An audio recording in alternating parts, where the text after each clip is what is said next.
أعوذ بالله من الشيطان الرجيم بسم الله الرحمن الرحيم الرحمن علم القرآن خلق الإنسان علمه البيان وقد أخرج الإمام أبو داود رحمه الله في سننه عن ابن عمر رضي الله تعالى عنهما قال رسول الله صلى الله عليه وسلم إن من البيان لسحرا صدق الله العلي العظيم وصدق رسوله النبي الكريم ونحن على ذلك لمن الشاهدين والشاكرين والحمد للہ رب العالمین۔ نہایت ہی واجب الاحترام علماء کرام، طلباء اعظام، رب ذوالجلال کا مجھ پر اور آپ پر بہت بڑا احسان ہوا جس نے مجھے اور آپ کو دین کے ایک اہم شعبے یعنی خطابت کی سیکھنے اور سکھانے کے لیے جمع فرمایا، کیونکہ دین کی محنت دو طریقوں سے ہی ہو سکتی ہے، یا تحریر کے ذریعے یا تقریر کے ذریعے، لیکن تاریخ گواہ ہے کہ دین کی محنت جتنی تقریر کے ذریعے ہوئی ہے اتنی تحریر کے ذریعے نہیں۔ اس کی وجہ یہ ہے کہ تحریر پڑھنے والے افراد خاص ہوتے ہیں۔ تحریر پڑھنے والے افراد یا علماء ہوں گے یا طلباء ہوں گے یا عوام میں وہ لوگ جو لکھے پڑھے ہوں گے، لیکن تقریر سننے والے لوگ ہر قسم کے، ہر طبقے کے لوگ ہوں گے، تو تقریر کا فائدہ عام ہے۔ یہی وجہ ہے کہ میرے علم کے مطابق تمام انبیاء علیہ السلام مقرر بھی تھے، خطیب بھی تھے، کوئی نبی مصنف نہیں گزرا۔ انبیاء علیہ السلام سے اللہ رب العالمین نے خطابت اور تقریر کے ذریعے ہی کام لیا ہے۔ الرحمن علم القرآن، یہ رب ذوالجلال کا خصوصی رحم ہے کہ باوجود لوگوں کے سرکشی کے، بغاوت کے، اللہ رب العالمین نے اپنے بندوں کے ساتھ رحم کا معاملہ برقرار رکھا ہے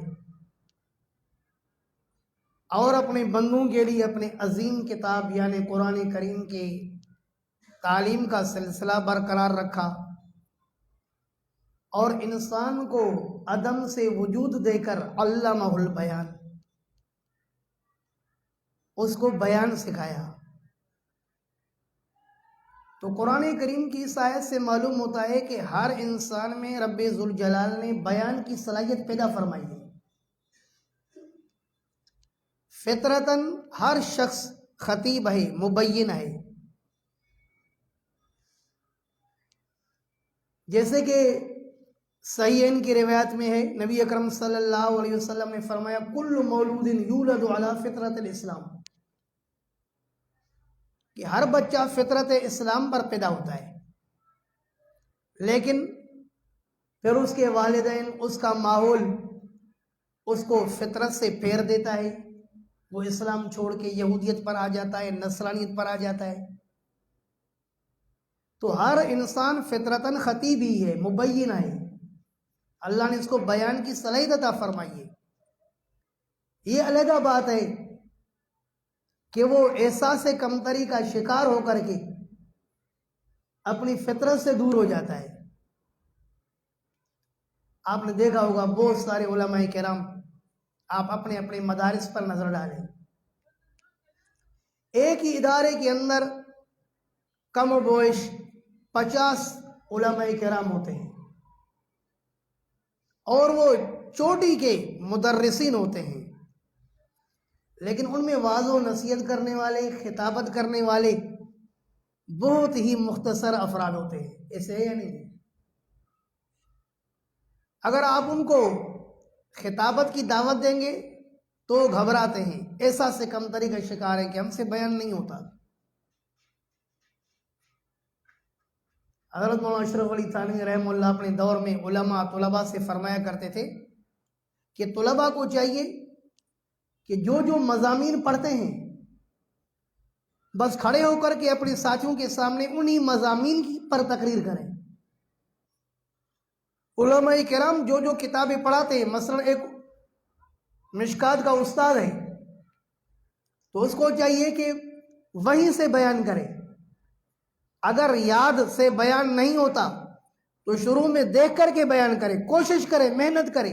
ان الذین جاہدوا فینا لنہدینہم سبلنا، جو کوشش کرتا ہے دین کی محنت کے لیے تو رب ذوالجلال اس کے لیے راستہ آسان کر دیتا ہے۔ تو یہ کوئی مشکل بات نہیں ہے، خطابت مشکل چیز نہیں ہے۔ ہاں، صرف یاد کرنا، نحو یاد کرنا، منطق سمجھنا، فلسفہ سمجھنا، یہ چیزیں مشکل ہیں، لیکن آپ سب سمجھ رہے ہیں۔ تو جب یہ اتنی مشکل چیزیں آپ کے کنٹرول میں آ جاتی ہیں تو خطابت آپ کے کنٹرول میں کیوں نہیں آ سکتی؟ خطابت عالم کا شعار ہے، عالم خطابت سے ہی اچھا لگتا ہے۔ رسول اللہ صلی اللہ علیہ وسلم کے سامنے دو بندے آئے، سنن ابی داؤد میں ہے کہ انہوں نے جب بات چیت شروع کی تو اس طرح کی بات چیت شروع کی کہ لوگ ان کی باتیں سن کے حیران ہو گئے۔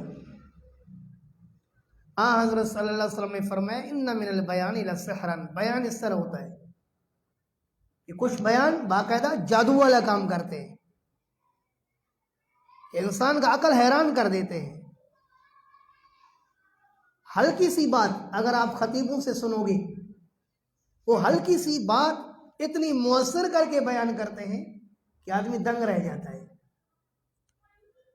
ہمارے مدرسے میں ایک خطیب ہے، اللہ پاک اس کے علم اور عمل میں برکت فرمائے، اس نے ختم بخاری میں ہلکی سی بات رکھی کہ بھئی یہ ہمارے طلباء جب ہمارے پاس آتے ہیں تو ہم ان کے سامنے صرف رکھتے ہیں، نحو رکھتے ہیں، منطق رکھتے ہیں، بلاغت رکھتے ہیں، فقہ رکھتے ہیں۔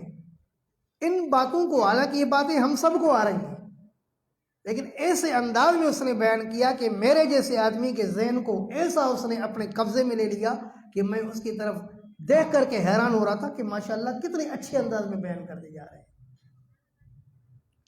تو خطابت یہ رب ذوالجلال کا ایک بہت بڑا انعام ہے۔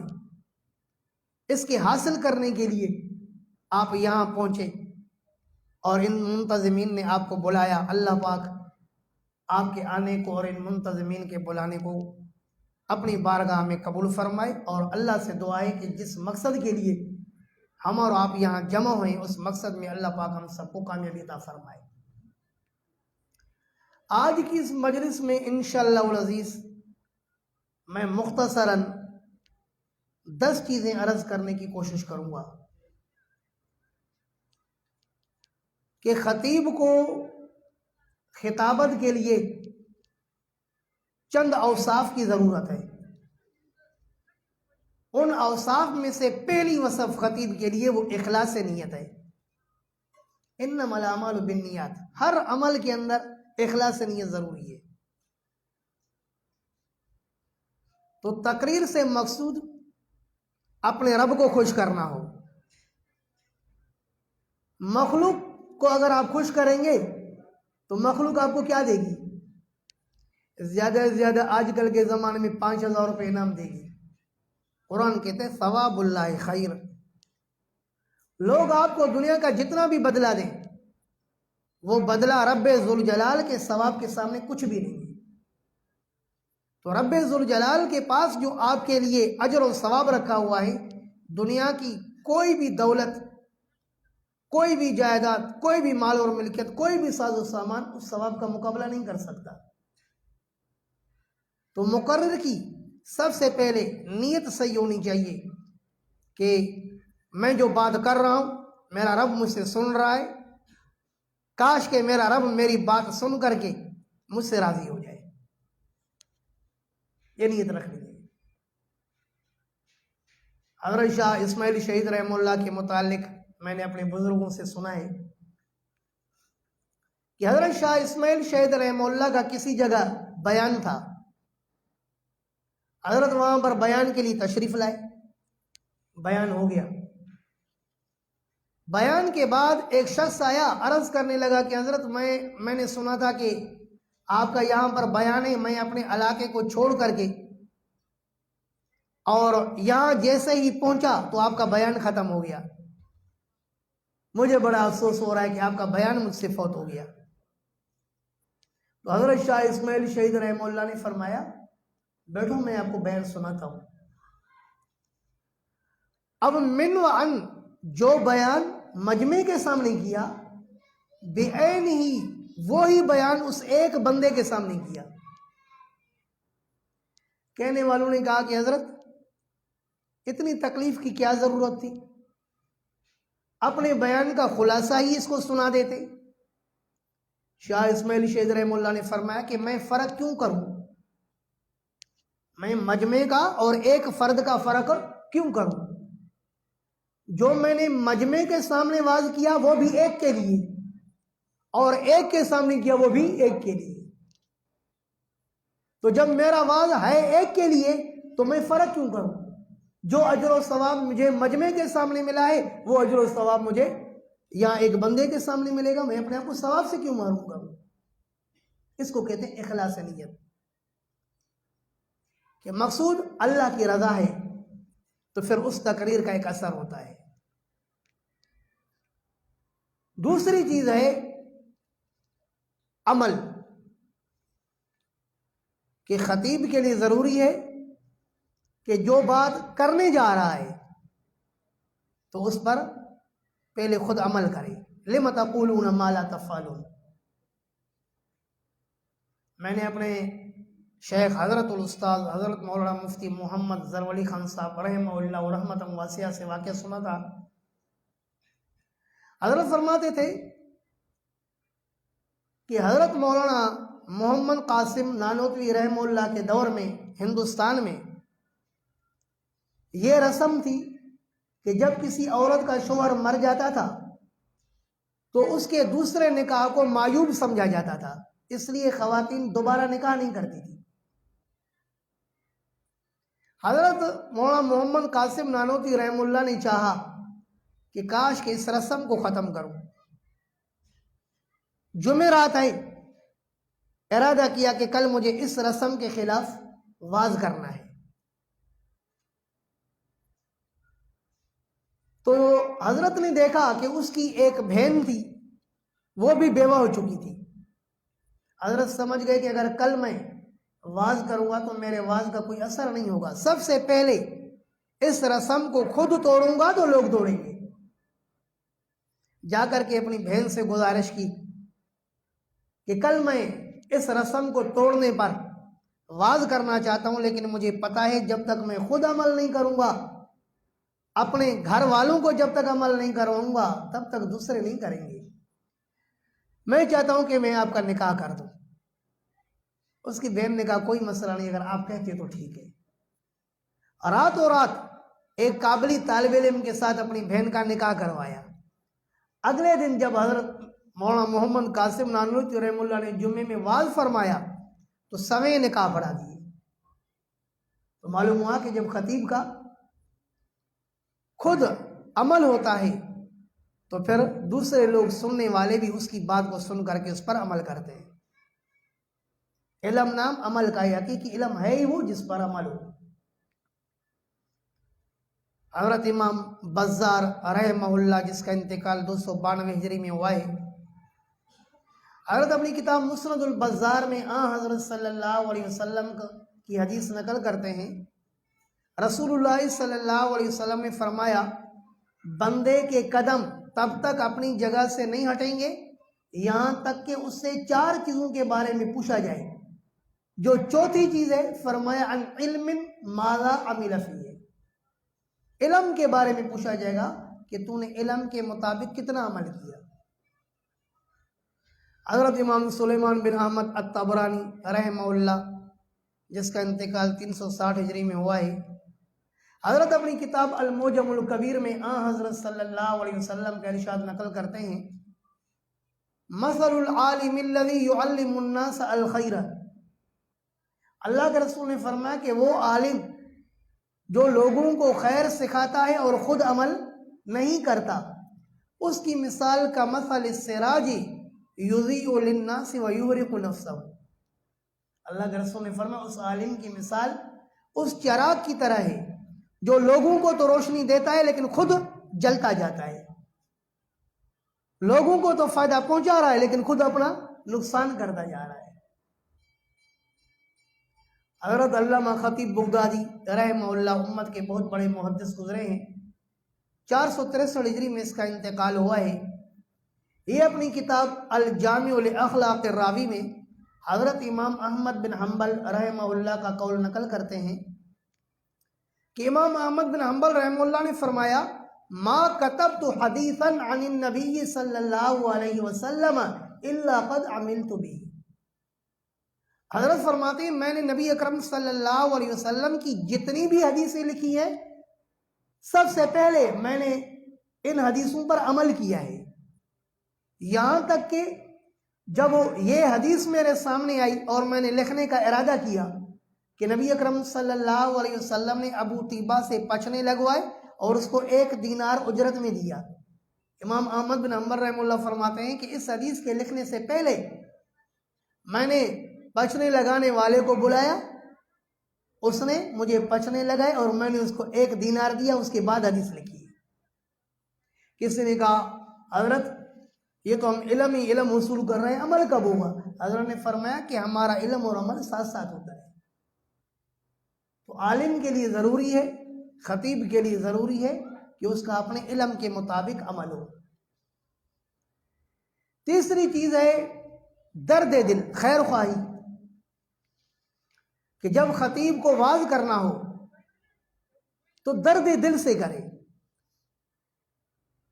اس ارادے کے ساتھ کرے کہ جو میں بات کر رہا ہوں اللہ کرے کہ کسی طرح لوگوں کے دل اور دماغ میں بیٹھے اور یہ عمل کرنے والے بن جائے، اس نیت سے ہو۔ دل سے جو بات نکلتی ہے اثر رکھتی ہے، پر نہیں طاقت پرواز مگر رکھتی ہے۔ جو بندہ دل سے بات کرتا ہے ضرور اس بات کا اثر ہوتا ہے۔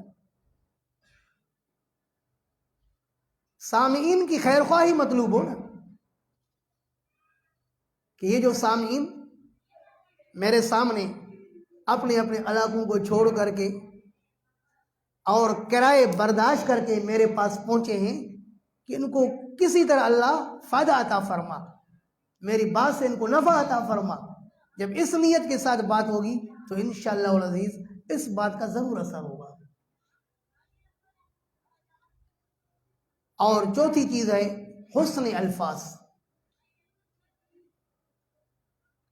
خطیب کے لیے ضروری ہے کہ وہ واعظ میں خوبصورت الفاظ استعمال کرے، مسجع کلام استعمال کرے، اس کا سامعین پر بڑا اثر ہوتا ہے۔ ہمارے نبی حضرت محمد الرسول اللہ صلی اللہ علیہ وسلم اتنا پیارا کلام پیش کرتے تھے کہ بڑے بڑے متکبرین حضرت صلی اللہ علیہ وسلم کے سامنے منہ ہو جاتے تھے۔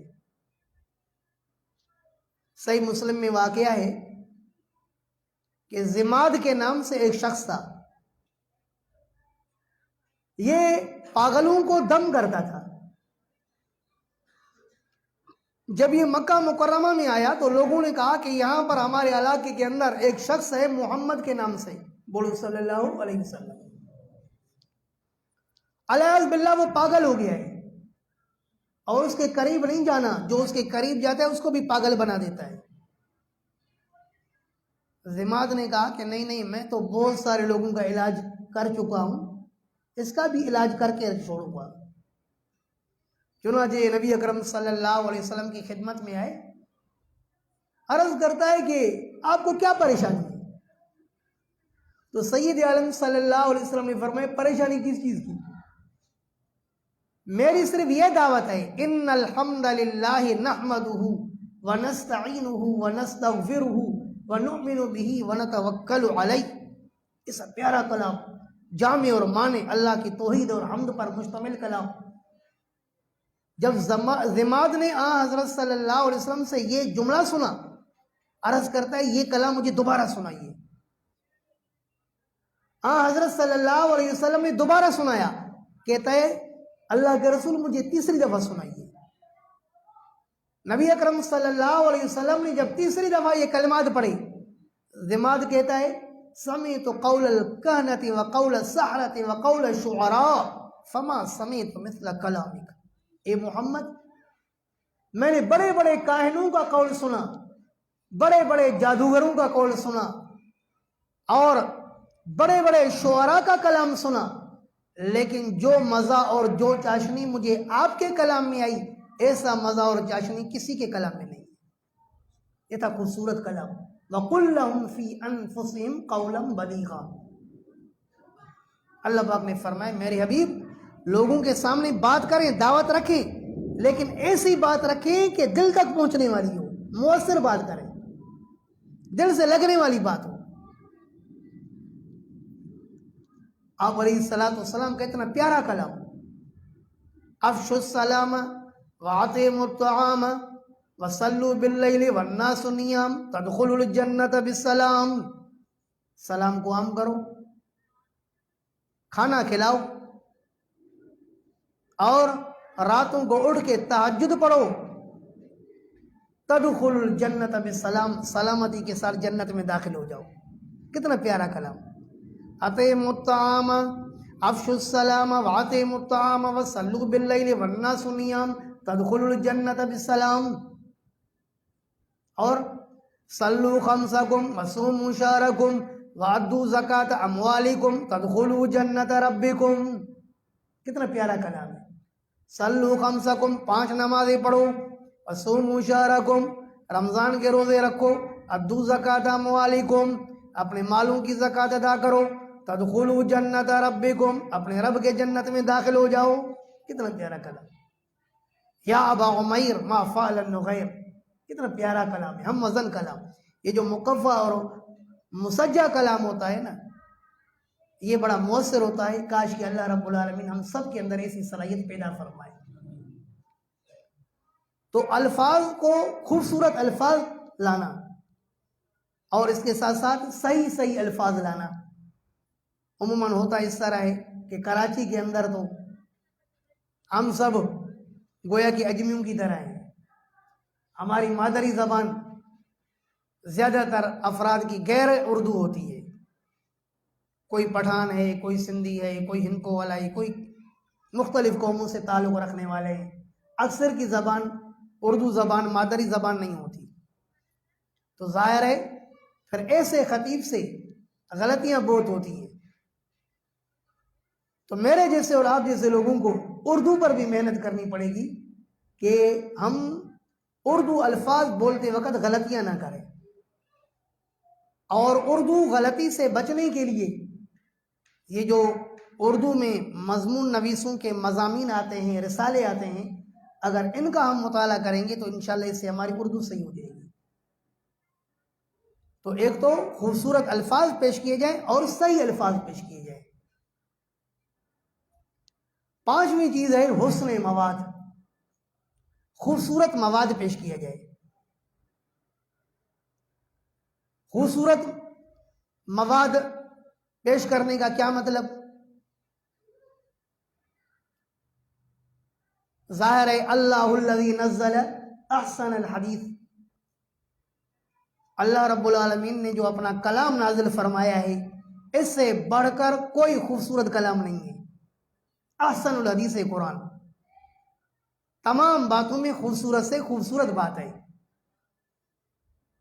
تو خطیب کا سب سے پہلا کام اور نسبتاً مشکل کام وہ ہے عنوان کو منتخب کرنا. سب سے پہلے آپ عنوان منتخب کریں گے کہ کل کے بیان کے لیے مجھے کس عنوان پر گفتگو کرنی چاہیے. کوشش یہ ہو کہ عنوان کا انتخاب حالات کے مطابق ہو. مثلا آج کل تبلیغ جماعت کا چرچا چل رہا ہے،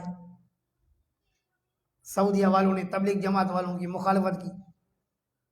اب کل کا آپ کا جمعہ اس تبلیغ کے سلسلے پر، تبلیغ کے عنوان پر ہونی چاہیے، تبلیغ کی اہمیت پر ہونا چاہیے، تبلیغ کی فضیلت پر ہونا چاہیے.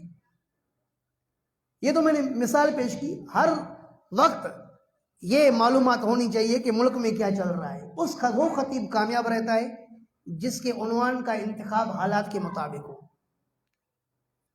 اور پھر زیادہ تر عنوانات میں محنت اور مشقت اس لیے بھی پیش نہیں آتی ہے کہ ہمارے متقدمین علماء نے محنت کی ہوئی ہے. عنوان کے انتخاب کے لیے اپنے علماء کرام کے خطبات کی کتابوں کو دیکھیے. عموماً ہر خطبات کے کتاب کے اوپر یا اس کے پچھلی سائڈ پر، ہر جلد کے سامنے، ہر جلد پر عنوانات لکھے ہوتے ہیں کہ اس جلد کے اندر یہ عنوان ہے، یہ عنوان ہے، یہ عنوان ہے.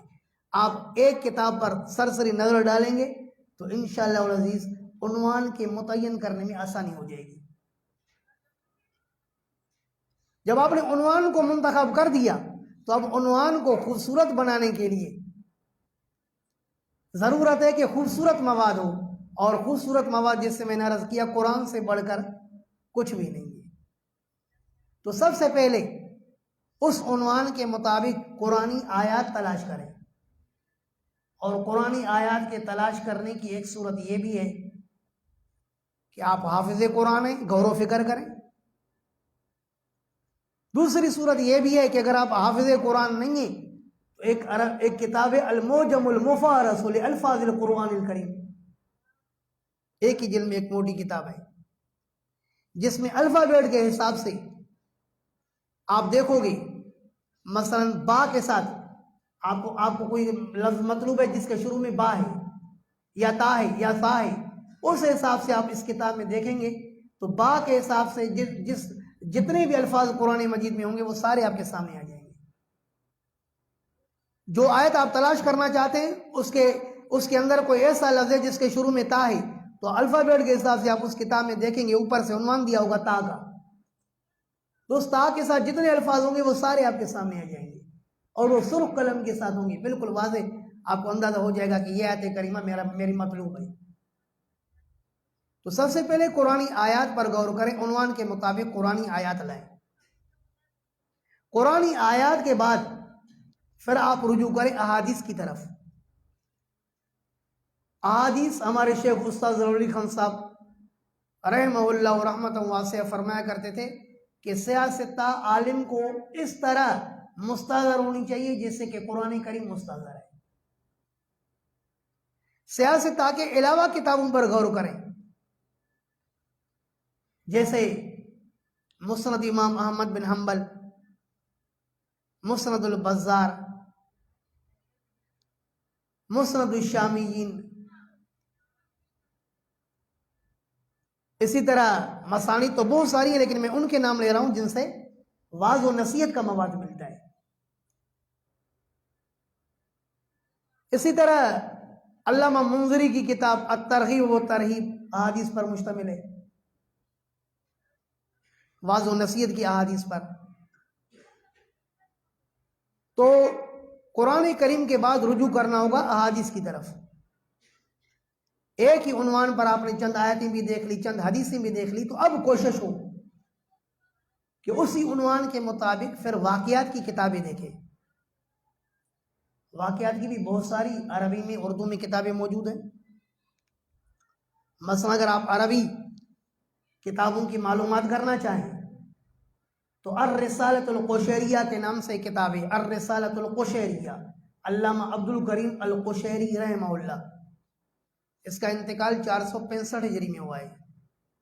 اس کی کتاب الرسالۃ القشیریہ 2 جلدوں پر مشتمل ہے. حضرت امام غزالی رحمہ اللہ امت کے بہت بڑے مصلح عالم گزرے ہیں. 505 ہجری میں اس کا انتقال ہے. اس کی کتاب احیاء علوم الدین 4 اجزاء پر مشتمل ہے. حضرت علامہ ابن جوزی رحمہ اللہ امت کے بہت بڑے مصلح عالم گزرے ہیں جس کے ہاتھ پر کئی لوگ مسلمان ہوئے. ان کی کتاب صفت الصفوہ ایک ہی جلد پر مشتمل ہے، صفت الصفوہ۔ حضرت علامہ ابو الخیر الجزری رحمہ اللہ 833 کے متوفی ہیں، اس کی کتاب الزہر الفائح فی ذکر من تنزہ عن الذنوب والقبائح، الزہر الفائح فی ذکر من تنزہ عن الذنوب والقبائح، ایک ہی جلد پر مشتمل ہے۔ حضرت علامہ ابن قیم جوزی رحمہ اللہ متوفی 751 کی کتاب روضۃ المحبین و نزہۃ المشتاقین موجود ہے۔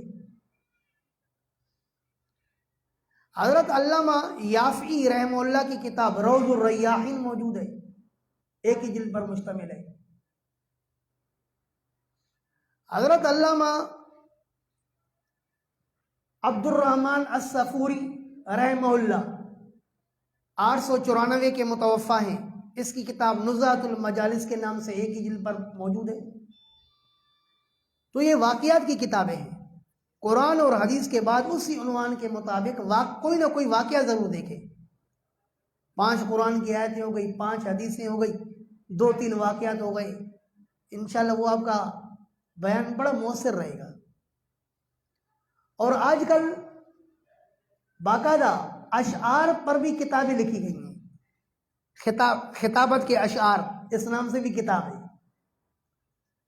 تو قرآن کی آیتیں، احادیث، واقعات اور ساتھ ساتھ اسی عنوان کے مطابق اگر اشعار مل جائیں تو نور علی نور ہو جائے۔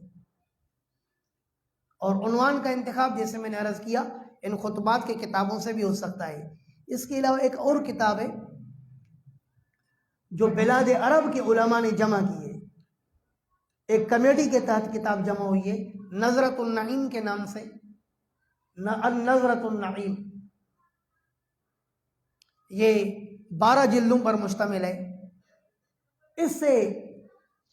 اس میں بہت سارے عنوانات ہیں، اگر میرے خیال میں آپ ان عنوانات پر بیان کرنا شروع کرو گے آپ کی زندگی گزر جائے گی، عنوانات ختم نہیں ہوں گی۔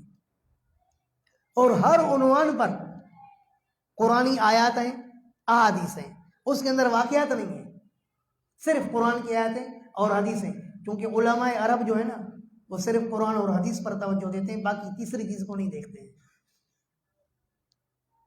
اور واقعات پر میں نے آپ کو عربی کتابیں بتا دی، اور اگر آپ اردو کتابیں بھی واقعات پر دیکھیں تو بھی کوئی مذائقہ نہیں ہے۔ ہمارے مدرسے کے ایک محترم استاد حضرت مولانا محمد نعمان صاحب مدظر العالی، ان کی کتابیں سلف صالحین کے ایمان افروز واقعات، باحوالہ اور مدلل کتابیں، ہر واقعے کے ساتھ حوالہ موجود ہے، ایک ہی جلد پر مشتمل ہے۔ مولانا کی دوسری کتاب خواتین اسلام کے ایمان افروز واقعات، خواتین اسلام کے ایمان افروز واقعات، یہ بھی باحوالہ اور مدلل کتاب ہے۔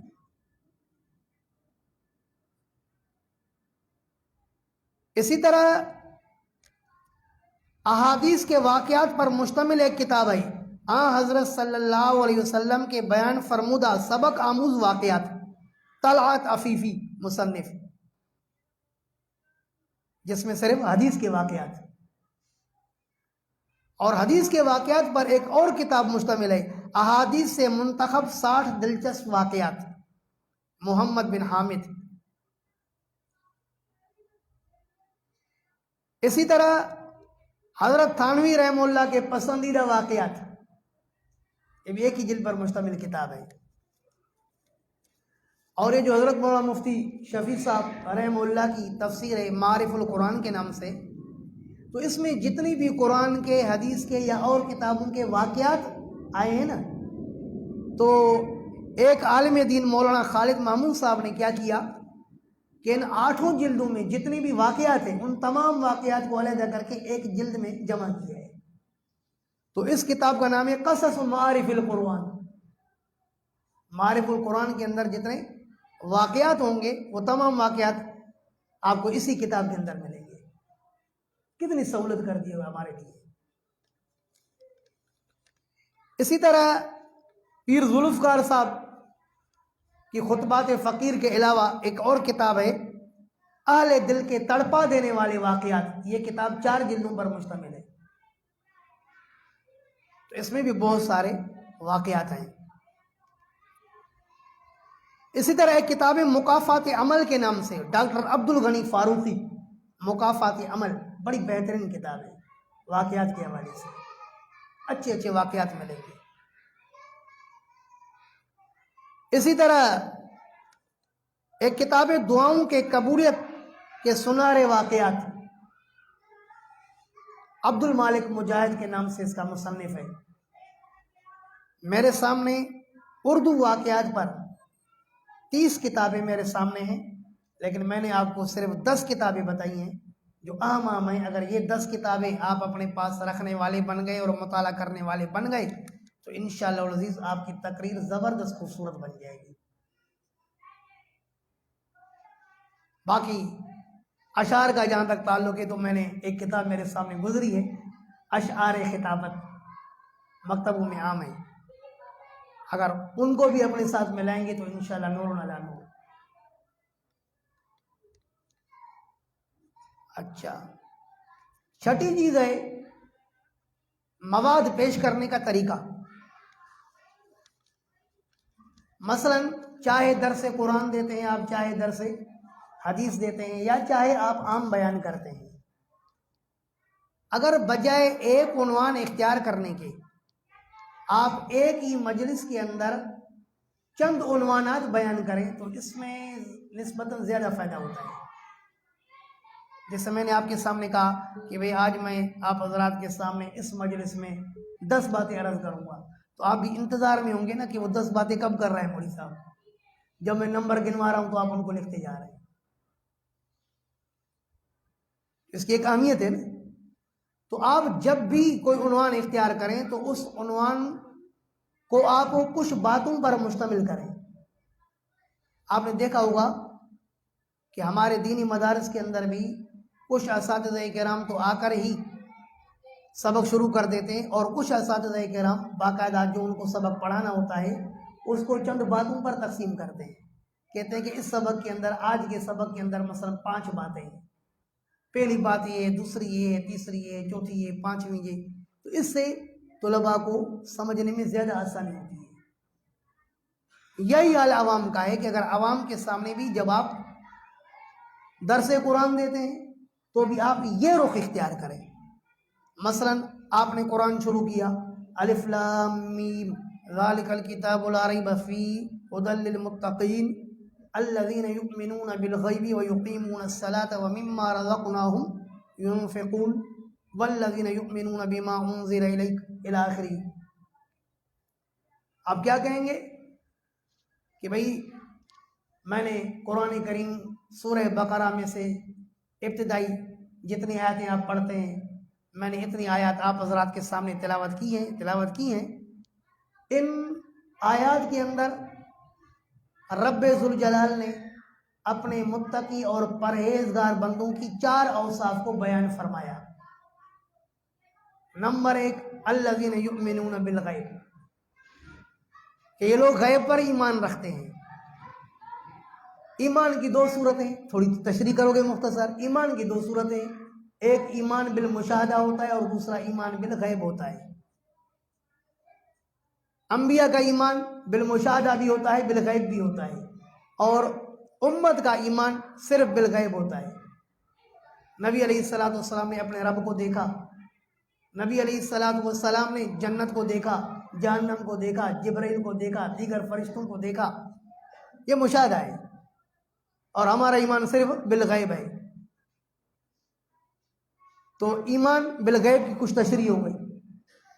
پھر کیا فرمایا؟ الذین یؤمنون بالغیب ویقیمون الصلاۃ، وہ نماز پر ہمیشگی کرتے ہیں. اب یہاں پر آپ کو ذرا رخ مل گیا، تھوڑی سی نماز کے بارے میں بات ہو گئی، نماز کی اہمیت بیان ہو گئی، نماز چھوڑنے پر وعیدات آ گئی، ایک رخ ملتا جائے گا. پھر آپ نے کہا وَمِمَّا رَزَقْنَاهُمْ يُنْفِقُونَ، تو انفاق فی سبیل اللہ ایک بہت بڑا عنوان آپ کے سامنے آ جائے. کریمہ میں رب ذوالجلال نے اپنے پیارے بندوں کی 5 اوصاف کو بیان فرمایا. الصابرین صبر کرنے والوں کی فضیلت بیان ہو جائے، والصادقین سچ بولنے والوں کی فضیلت بیان ہو جائے، والقانتین والمنفقین والمستغفرین، 5 چیزیں ہو گئی۔ ہر ایک چیز کی مختصر آپ تشریح کرتے گئے، آدھے گھنٹے کے اندر آپ نے پوری آیت کی تفسیر بیان کر دی، لوگ آپ سے 5 باتیں لے کر گئے۔ اور اگر آپ اسی آیت پر پورا بیان کر دیں لیکن آپ ان کو 5 کے عدد کی گنتی نہیں کروائیں گے تو بہت ممکن ہے کہ وہ آپ کی بات محفوظ نہیں کر سکیں گے۔ اگر آپ چاہتے ہیں کہ آپ سے کچھ لوگ بات لے کر جائیں، محفوظ کر کے جائیں، تو پھر اس طرح یہ طریقہ اختیار کریں۔ آپ نے آیت کریمہ پڑھی، وَاعْبُدُوا اللَّهَ وَلَا تُشْرِكُوا بِهِ شَيْئًا وَبِالْوَالِدَيْنِ إِحْسَانًا وَبِذِي الْقُرْبَى وَالْيَتَامَى، آگے آتے ہیں نا وَالْجَارِ الْجُنُبِ إِلَى آخِرِهِ۔ بھائی اس آیت کریمہ میں رب ذوالجلال نے 12 چیزوں کا بیان فرمایا ہے، ایک ایک چیز پر مختصر تشریح کرتے جائیں۔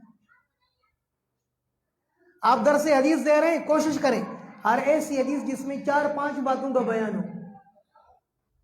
ان 4-5 باتوں پر روشنی ڈالتے جائیں۔ اغفلوا لی بست اغفر لکم الجنہ، تم مجھے 6 چیزوں کی ضمانت دے دو، میں تمہیں جنت کی ضمانت دے دوں۔ بے منافق کی 3 علامتیں ہیں، اذا حدث کذب واذا وعد اخلف واذا اؤتمن خان۔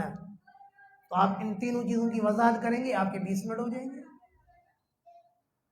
تو احادیث میں بھی ان احادیث کی طرف، ان احادیث کا انتخاب کریں جس میں 3 چیزوں کا بیان ہو، 4 چیزوں کا بیان ہو، 5 چیزوں کا بیان ہو، 6 چیزوں کا بیان ہو، تو اس سے انشاءاللہ عزیز فائدہ ہوگا۔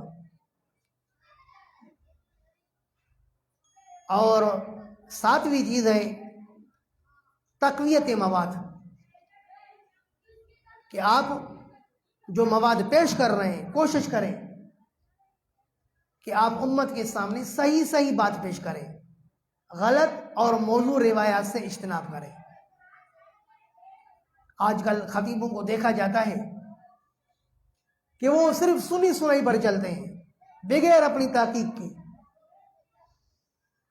مثلا انا مدینۃ العلم وعلی بابها وابو بکر سقفها وعمر حیطانها الی آخری۔ آپ نے سنا ہوگا خطیبوں سے کہ اللہ کے رسول نے فرمایا میں علم کا دروازہ ہوں، علی جو ہے میں علم کا شہر ہوں، علی اس کا دروازہ ہے، ابو بکر اس کی چھت ہے، عمر اس کی دیواریں ہیں۔ سنی ہوگی حدیث صاحب۔ اس روایت کے متعلق حضرت علامہ ابن عساکر رحمہ اللہ امت کے بہت بڑے محدث اور مورخ گزرے ہیں، 571 ہجری میں اس کا انتقال ہے۔ یہ اپنی کتاب تاریخ دمشق میں لکھتے ہیں کہ ایک خطیب واعظ کر رہا تھا، کسی نے اس سے پوچھا کہ یہ حدیث کہیں ہے، تو اس نے کہا کہ ہاں ہے، اور پھر لوگوں کو پڑھ کر کے خوش کیا۔ تو کسی نے کہا کہ اس کی سند تو پڑھو، جب سند پوچھی سر نیچے کر کے بھاگ گیا، تو شرمساری اٹھانی پڑی۔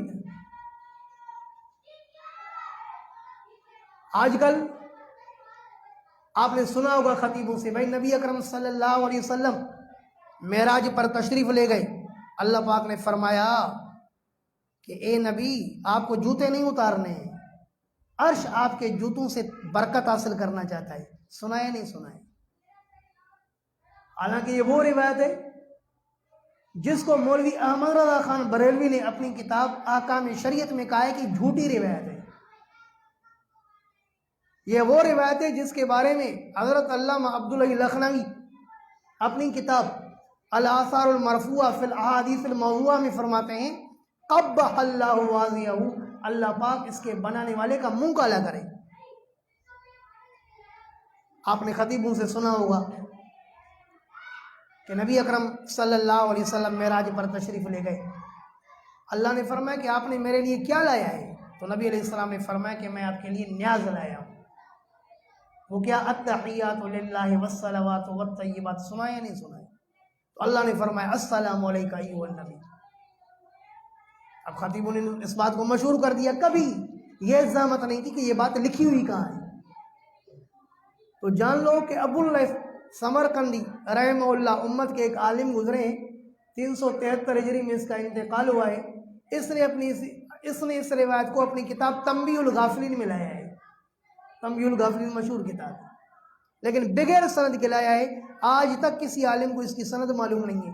بلا سند اللہ کے رسول کی طرف جھوٹی باتیں منسوب کرنا،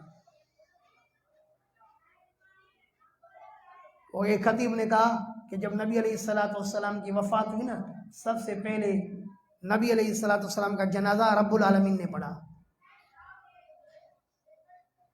وہاں الفاظ ہیں وقد صلی علیہ الرب تعالی، کہ رب ذوالجلال نے سب سے پہلے نبی علیہ السلام پر اپنی رحمت بھیجی. فصلی علیہ الرب تعالی، تو اس نے صلی کا ترجمہ کیا کیا؟ نماز جنازہ پڑھی. حالانکہ انٹرنیشنل خطیب میں نام لوں تو آپ حیران ہو جائیں گے. اور دوسری بات ہے کہ اس روایت کے اندر عبد المنعم کے نام سے ایک راوی ہے، وہ کذاب ہے، جھوٹا ہے. اولاً تو جھوٹی روایت، اور دوسرا ہے کہ ترجمہ بھی غلط ہے اور اللہ کی طرف منسوب کرنا کہ اللہ نے نماز جنازہ پڑھی. تو نماز جنازہ جب ہم پڑھتے ہیں تو ہم کیا کہتے ہیں؟ اللہ اس میت کی مغفرت فرمانا. اللہ پاک جو اگر کسی کی نماز جنازہ پڑھے تو پھر دوسرے اللہ کو کہے گا کہ اس کو معاف کر. کتنی بڑی حماقت اور بے وقوفی ہے. اللہ عز باللہ، اللہ پاک جنازے پڑھنے سے پاک ہے. اور جیسے بریلوی کہتے ہیں نا کہ نبی اکرم، ایک بریلی نے واللہ میرے سامنے کہا، میرے کانوں میں ابھی تک آواز گونج رہی ہے، اللہ کا اور کام ہی نہیں ہے، اللہ پاک صرف اپنے نبی پر درود پڑھتے ہیں. درود پڑھنے کا تو مطلب یہی ہوا اللہم صلی علی محمد. اللہ عز باللہ دوسرے کو کہنا کہ نبی پر رحم فرما، یہ ممکن ہے؟ کوئی دوسرا اللہ کے علاوہ ہے کیا؟ تو مواد کی تقویت، سب سے پہلے جو بھی چیز آپ پیش کرنا چاہتے ہیں اس کی قوت اور کمزوری معلوم کریں. قرآن کی آیت ہے، تحقیق کی کوئی ضرورت نہیں. صحیح بخاری صحیح مسلم کی حدیث ہے، تحقیق کی کوئی ضرورت نہیں. اس کے علاوہ اگر آپ کسی حدیث کی کتاب سے کوئی روایت پیش کرتے ہیں تو آپ کی تحقیق ہونی چاہیے کہ محدثین نے اس کو کہیں موضوع تو نہیں کہا ہے. موضوع روایتوں سے اپنے آپ کو بچائیں. 8ویں چیز ہے مقتضی حال کا لحاظ رکھنا، کہ آپ جہاں پر واز کر رہے ہیں وہاں کے مجمع کو دیکھیں کہ یہ مجمع کیسا مجمع ہے. علماء کا مجمع ہے، طلباء کا ہے. علماء ہیں تو ان کو سامنے رکھ کر کے بات کریں، طلباء ہیں تو ان کے ذہن کو سامنے رکھ کر کے بات کریں. کلموا الناس علی قدر عقولہم، لوگوں کی عقل کے مطابق ان سے بات کریں. اور اگر عوام کا مجمع ہے، جمعے کا مجمع ہے یا جلسے کا ہے، اگر جمعے کا مجمع ہے تو انداز اور ہو، اور اگر جلسہ ہے تو وہاں پر آپ جا کر کے بزرگوں کی طرف باتیں کریں تو وہاں آپ کی کون سنے گا؟ وہاں پر پھر خوب شور شرابہ ہو، تب جا کر کے لوگ آپ کی بات سنیں گے. تو مقتضی حال کا فرق کرنا ہے. اور ہمارے استاد محترم حضرت مولانا زبیر احمد صاحب واقعہ سناتے ہیں کہ ہمارے ایک طالب علم مولوی بن گئے اور اس کو صدر میں ایک جگہ امامت ملی. اس نے جا کر کے جمعے کے بعد میں کہا کہ بھائی قرآن مخلوق ہے یا غیر مخلوق ہے، اس میں علماء کا اختلاف ہے. کچھ علماء کا یہ کہنا ہے، کچھ کا یہ کہنا ہے، طرفین کے دلائل بیان کرنا شروع کر دیے. جمعے کے بعد کمیٹی والوں نے کہا کہ مولوی صاحب پہلے اختلافی مسائل کم تھے کہ ایک آپ نے اور نیا اختلافی مسئلہ ڈال دیا. ایک نے تقریر کی کہ نبی اکرم صلی اللہ علیہ وسلم اتا رسول اللہ صلی اللہ علیہ وسلم صباتۃ قوم فبال قائما، اللہ کے رسول قوم کے ڈھیر کے پاس آئے اور کھڑے ہو کر کے پیشاب کیا. لیکن کھڑے ہو کر کے پیشاب کرنا تو اچھی بات نہیں ہے. اللہ کے رسول نے کیسے کیا ہوگا؟ محدثین نے یہ جواب دیا، یہ جواب دیا، یہ جواب دیا. لوگوں نے کہا اللہ سے ڈر، نبی پر جھوٹ نہیں بولو، یہ تو اوباش لوگوں کا کام ہے، نبی علیہ السلام اس طرح کر سکتے ہیں؟ صحیح بخاری میں ہے، حضرت عبداللہ بن مسعود کا قول ہے یا غالباً حضرت علی کا قول ہے کہ کیا آپ چاہتے ہو ان یکذب اللہ و رسولہ، کہ اللہ اور رسول کو جھٹلایا جائے؟ ایسی باتیں نہیں کرو جو لوگوں کے دماغ میں نہ آئے. کلموا الناس علی قدر عقولہم. تو مقتضی حال کا لحاظ رکھنا ضروری ہے. اور نویں چیز ہے حسن ابتدا اور حسن اختتام. حسن ابتدا کا مطلب آپ نے دیکھا ہوگا بعض خطباء کو آ کر کے جوش میں خطبہ پڑھیں گے اور پھر جس جوش سے خطبہ پڑھا ہے اسی جوش سے شروعات کریں گے. ایسے نہیں، خطبے کے بعد تھوڑا سا سنجیدہ ہو کر کے پہلے آہستہ بات کر کے وقتاً فوقتاً آپ بل تیز ہوتے جائیں. اور حسن اختتام کا مطلب یہ ہے کہ آخر میں بھی آپ جوش کے طریقے سے نہیں جائیں بلکہ خلاصہ بیان کر کے جائیں.